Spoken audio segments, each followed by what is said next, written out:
So we all know the perfect survivor doesn't exist. But what if that's the whole point? What if the myth isn't just an impossible standard, but a trapdoor designed to justify blame and honestly let society off the hook? Today we're asking who really wins when this myth exists. Now, I just want to be clear. No one is the perfect survivor. It is a trapdoor because there is always something that that a survivor can say, do, think, or believe that sort of suggests that this is their fault or suggests that, well, if they were really in danger, then they would have done that. It's kind of an extension of the narrative that coming from the two-person cult in the sense that it imposes a sense of wrongness and shame. That is the absolute foundation for internalizing blame. And not only that, internalizing an inappropriate and a misplaced amount of responsibility for the harm, danger, and the consequences of the violence that the survivor is experiencing. The myth of the perfect survivor is designed to justify and mask the choice made to avoid that discomfort that comes with helping, protecting, and bringing survivors to true safety, right? And because think about what it would take, the uncomfort, the discomfort of actually trying to figure out how to hold this abuser, someone who's doing these things, accountable. And that brings me to who wins. I can think of sort of two buckets of categories of who wins when the myth of the perfect survivor is thriving.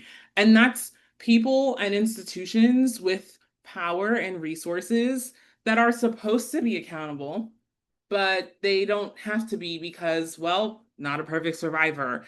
And then possibly most crucially, it's honestly might be equal. The honestly, abusers win. They The proliferation of the perfect survivor gives abusers permission to act in plain sight.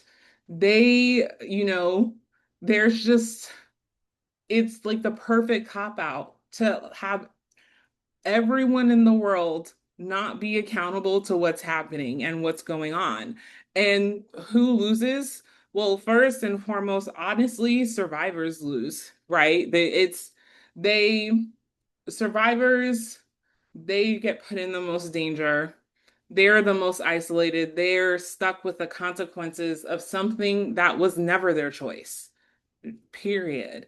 No matter what they were looking for in life or a relationship, no one looks for or asks or chooses to be abused, point blank, period. Um, the other group of people who lose are the people who love survivors, like the people who love them, who know them in their lives, who miss them, who don't know how to intervene or what to do. There aren't the resources or guidance that really concretely helps people to think about, well, how I see my person, I see this person I care about, they're in this situation, and I don't know what to do. And it's hard to figure out what to do if they've also internalized the idea of the perfect survivor and kind of feel like, well, there's nothing I can do. It's really all on them. Um, and then honestly, society loses. Like, we could do better, y'all.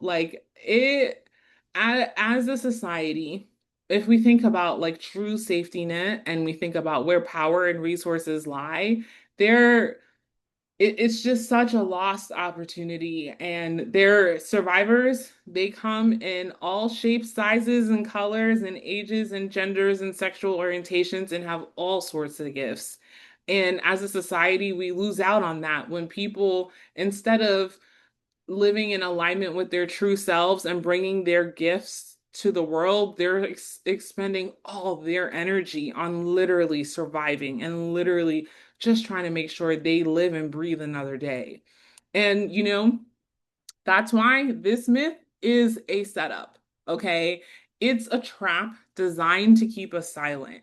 In tomorrow's deep dive episode, I'm sharing my personal story of how I forgave myself for not being this impossible person, and it was really hard. Like, it's gonna be a vulnerable one, and I hope that you'll join me. Now, I want to know, what are your thoughts on this? Does seeing this myth as a trap change your perspective? I'd love to hear in the comments.